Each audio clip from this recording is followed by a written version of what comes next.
Okay na. So guys, para karon panihapon magluto ta og atong paborito, ang Chicharon Bulaklak. Ginabot. Kay nakapalit ko by the way sa Virginia og kuan, sa the pork shop, Virginia the pork shop og ganang ginabot nila na nakapack na. Which is a good thing. Naasli nga na. Then magluto mi among own Chicharon Bulaklak. Two versions, ang normal lang na i-fry and ikaduha ang usa tanga na to coating butter o kuan, you know, ganang tanga to crumbs. Tanaw na to unsay kuan, unsay resulta. So mana, if you wanna know or wanna see how we bake our own ginabot, watch this video. Oh, bitaw bisag sa ta magsugod. Kung wala mo subscribe na mo sa akong channel o click the notification button, the bell, para naman ma-update mo kung na ako bagong i-upload. So, come on, let's cook na! Oh, atong first step, pabukala na to ang atong ginabot para lang siguradong limpyo, tapos luto na siya, diligid siya undercook. So, muna. Afterwards, inito ng mantika. Dayon, ihumol dayon, lutoon. Naron. So this is the first batch we cook the Chicharon Bulaklak. The traditional way, just frying it. Huwag muna. In a bit, I'm gonna make another one and we put some little breading, then fry it. Let's see what happens. So I'm gonna make an egg mixture with butang na ako, season na ako gamay pepper, put a little milk, pepper, then salt. Then atong i-dip ang atong kuan ani. So mana magbutang tag Himalayan pink salt. Pa pa pa. There.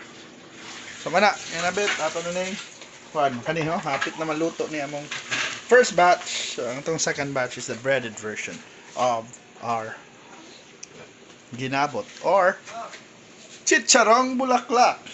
So na namong first batch anang original version. So ang next version ato na ning muang kuan mo ano to kuan atong version ron. So first i-season na nato na siya butang atong asin. Alright, ang asin o pepper if you want. So muna butang atong asin.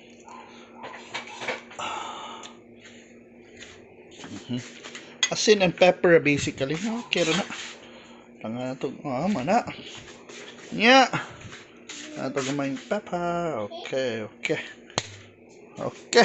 Human. Ato na nang ibutang sa egg wash. Wa nini mo pagngata.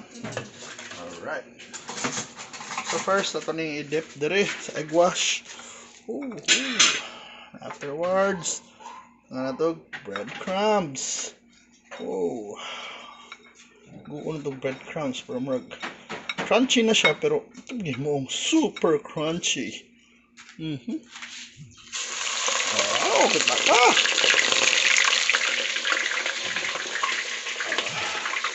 Guon na to. Guon na itong crumbs. So we put the egg wash para para daghang crumbs para di makalas. So good enough. Come on na. Ang na to rip. Let it rip. Oh.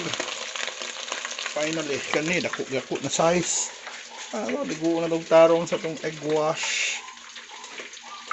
Basa naman eh. Itong tilokon.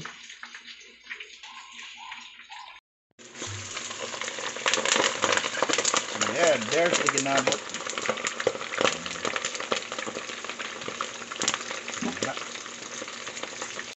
So na natong ginabot.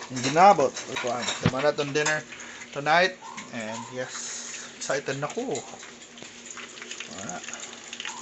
And ang mong partner para ani day, para balance siya. Mana to tawag na utan Bisaya. Sa amo pa na utan Bisaya. So basically utan na siya sabaw na ay sikwa, na ay kalabasa, na ay malunggay, kamunggay, na ay batong. Taon sa imong gisubak anita? Wala? Oh, sabi ganito bakta oh. Yan nata. Pero palay gisubak simple ra. Oh, pero naghimo ang tamig version na nice. Kuan, subak na kuan. So mana apit na maluto.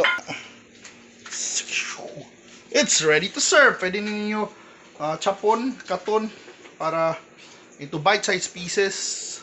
Perfect na sa kanon. But perfect sa ni sa beer. Sa mga naron, mga imong panihapon o gamong pares, utan Bisaya. So perfect combination, natay tambok ug nasa tay healthy. Diba? Sa panihapon sabi guys, ug amo nirong kaunon. Kalami. Ano na ato na nay chapon into bite-sized pieces. Oh, sus kadungog mo ato, kadungog mo. Oh. Hindi ko nag-unsang na niya paghiwa. Tinid daw. Mas nindot yung gunting. Mura ba pinapungko-pungko ba? Sus kadungog mo ato. Nagtuklaway niya rin. So mana.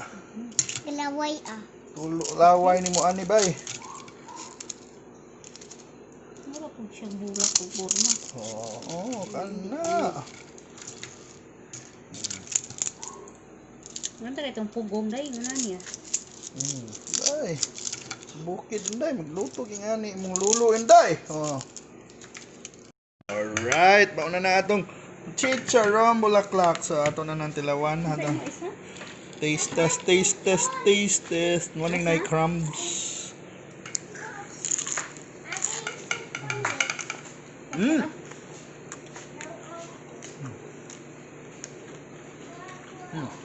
Nami gini sa suka ba?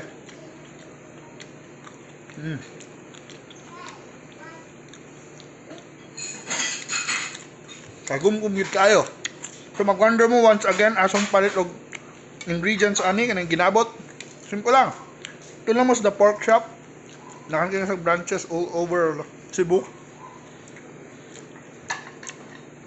Pangutan na rin kung nabas sila ginabot na sila yung mga ready cut na ginabot na pampaklay gali kung gusto mo. So mana lami kagumkum og niya sa inyong balay ikaw na nagluto. So thank you so much for watching guys. And I hope nag-enjoy mo sa akong luto today. Og pohon kung namigilhan ipaluto na lang ko kaya kung suwayan.